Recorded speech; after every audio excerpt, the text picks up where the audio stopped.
اب میں کچھ باتیں حضرت امیر معاویہ کے بارے میں کہنا چاہتا ہوں، اس لیے کہ وہاں اس میں نے حضرت معاویہ کے بارے میں یہ تو بہت شدت کے ساتھ کہا تھا، اور میں اب بھی اس پر قائم ہوں اور پوری طریقے سے قائم ہوں۔ میرا مستقل موقف یہی ہے کہ حضرت معاویہ رضی اللہ تعالیٰ عنہ کے دور خلافت کو ہم خلافت راشدہ میں شامل نہیں سمجھتے، اہل سنت میں سے کوئی بھی نہیں سمجھتا، لیکن اس کے ساتھ میں نے حضرت امیر معاویہ کے کچھ مناقب بھی بیان کیے تھے تاکہ پلڑا جو ہے ترازو کا اس کے دونوں پلڑے سامنے آ جائیں۔ لیکن یہ وہ حصہ میرے اس بیان کا نکال دیا گیا، ختم کر دیا گیا۔ یہ میں نہیں جانتا کہ اس میں کیا مصلحت دیکھی گئی ہے، اس میں تو کسی کے لیے کوئی معاملہ ایسا نہیں تھا کسی کے جذبات کو جو ہے وہ ٹھیس پہنچانے والا، کیونکہ میں نے کہا وہ خلیفہ راشد نہیں تھے، صاف میں نے کہا، بلکہ وہ دور ملوکیت کا آغاز ان سے ہو گیا ہے۔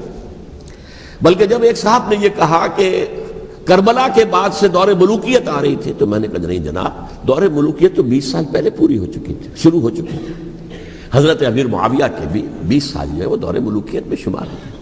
انہیں کسری العرب بھی کہا گیا، عرب کے کسریٰ، جو شہنشاہ ایران کا خطاب تھا، حضرت معاویہ رضی اللہ تعالیٰ عنہ کو کسری العرب کہا گیا، عرب کا کسریٰ یہ۔ لیکن دوسری طرف یہ ہے کہ وہ صحابی رسول ہیں رضی اللہ تعالیٰ، حضور کے برادر نسبتی بھی ہیں، حضور کے سالے ہیں، ان کی ہمشیرہ ام حبیبہ حضور کی زوجہ محترمہ ہیں، ام المومنین ہیں، ام حبیبہ رضی اللہ تعالیٰ عنہ۔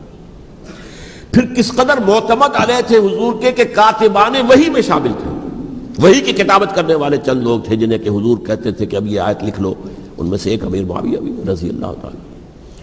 تو بڑے توازن کی ضرورت ہے۔ دیکھیے صحابہ کرام کا جہاں تک تعلق ہے، اہل سنت کا موقف یہ ہے کہ صحابہ کلہم عدول، صحابہ سب کے سب نیک نیت ہیں، اور ان کی روایت جو ہے قبول کی جائے گی، رد نہیں کی جائے گی، ان پر کوئی جرح و تعدیل نہیں ہوگی، اس لیے کہ ان کا تزکیہ محمد رسول اللہ صلی اللہ علیہ وسلم نے کیا تھا۔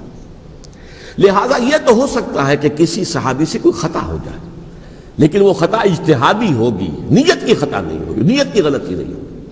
اگر کسی صحابی کی نیت پر حملہ کیا جائے تو یہ اصل میں طعن ہے، حملہ ہے حضور پر کہ وہ تربیت دے نہیں سکے اپنے ساتھیوں کو، معاذ اللہ ثم معاذ اللہ ثم معاذ اللہ، وہ تزکیہ کر ہی نہیں سکے۔ 3 جگہ جو قرآن میں آیا ہے یتلو علیہم آیاتہ ویزکیہم، تو کیا تزکیہ کیا؟ اگر ان کے قریب ترین ساتھی جو تھے، اگر ان کے اندر بھی بدنیتی تھی اور دنیا کی طلب تھی اور دنیا کے اندر اقتدار حاصل کرنے کا جذبہ تھا، تو پھر کیا تزکیہ کیا؟ معاذ اللہ ثم معاذ اللہ۔ لہذا صحابہ سب کے سب عدول ہیں، اور ان سے اختلاف ممکن ہے، لیکن ان کی نیت پر حملہ نہیں ہو سکتا۔ تو حضرت امیر معاویہ کی شخصیت ایک چیز ہے، آپ کا دور خلافت دوسری چیز ہے۔ شخصیت کے اعتبار سے صحابی رسول ہیں، برادر نسبتی ہیں حضور کے صلی اللہ علیہ وسلم، اور پھر یہ کہ اس قدر معتمد علیہ ہے صحابہ میں سے کہ وہ کاتبان وحی، یہ عام آدمی کے کرنے کا کام نہیں تھا جو وحی کی کتابت کرے، اللہ کے کلام کی۔ البتہ یہ ہے کہ جیسا کہ میں نے عرض کیا، ان کا دور خلافت راشدہ نہیں ہے، وہ ملوکیت کا دور ہے۔ یہ میں نے جیسا کہ عرض کیا، میں نے ایک صاحب نے جب یہ کہا کہ ملوکیت شروع ہو رہی تھی، میں نے کہا شروع نہیں ہو رہی تھی، ملوکیت تو 20 سال پہلے شروع ہو چکی تھی۔ اسی طریقے سے ایک صاحب نے کہا تھا کہ اسلام کو قائم کرنے کے لیے حضرت حسین میدان میں آئے، میں نے کہا یہ بھی غلط ہے، اسلام تو 60 سال پہلے قائم ہو چکا تھا، نبی اکرم صلی اللہ علیہ وسلم کے دست مبارک سے اسلام قائم ہو گیا، جاء الحق وزهق الباطل ان الباطل کان زهوقا، پھر 30 برس تک وہ کامل شکل کے اندر قائم رہا۔ تو اسلام جو ہے وہ جو ہے در حقیقت اب قائم کرنے والی بات نہیں تھی، البتہ اس کے اندر زوال شروع ہو گیا تھا، اس زوال کے عمل کو روکنے کے لیے حضرت حسین میدان میں آئے۔ یہ ایک چیز کو صحیح تاریخی پرسپیکٹو میں رکھنا، تو جس طرح سے دین کو قائم کرنے کے لیے دیکھیے قائم تو کیا محمد رسول اللہ صلی اللہ علیہ وسلم والذین معہ رضی اللہ تعالیٰ عنہ، انہوں نے کیا تھا۔ ہاں اب جو ہے وہ اپنی اس شاندار حیثیت سے نیچے گرنے لگا تھا، وہ میں بعد میں عرض کروں گا کہ میں نے اسے کیا عرض کیا تھا کہ یہ اس زوال کو روکنے کے لیے کسی طریقے سے یہ اپنی اصل حقیقت میں قائم رہے، یہ حضرت حسین رضی اللہ تعالیٰ عنہ کی سعی تھی۔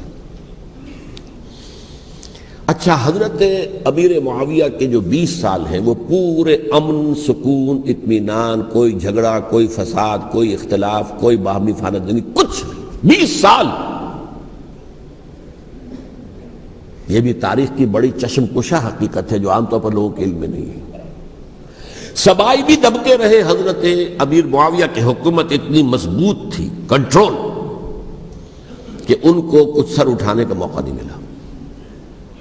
موجود تھے, دبکے رہے. جیسا کہ میں نے کہا, ریولوشن کے آخری مرحلے پر آ کر جو مخالفین ہیں وہ دب جاتے ہیں کہ پھر دیکھیں گے موقع ملے گا تو پھر لیں گے ان سے حساب کتاب. 20 سال رہے ہیں پورے امن کے. 10 سال کے بعد یعنی درمیان میں ہے حضرت امیر معاویہ کا عہد خلافت. ایک صحابی جو کہ بزرگ صحابہ میں سے ہیں, مغیرہ ابن شعبہ رضی اللہ تعالی عنہ, وہ آتے ہیں اور وہ کہتے ہیں کہ دیکھیے امیر المومنین, کتنی بڑی خانہ جنگی رہی تھی مسلمانوں کی آپس میں, اور اب بھی اگر آپ کسی کو نامزد کیے بغیر چھوڑ گئے امت کو تو پھر خانہ جنگی ہو جائے. 1 لاکھ اس وقت جو ہے وہ ہلاک ہوئے تھے, نہ معلوم اب کتنے ہلاک. لہٰذا آپ اپنی زندگی ہی میں نامزد کر دیجئے کسی کو خلیفہ, ولی عہد بنا دیجئے.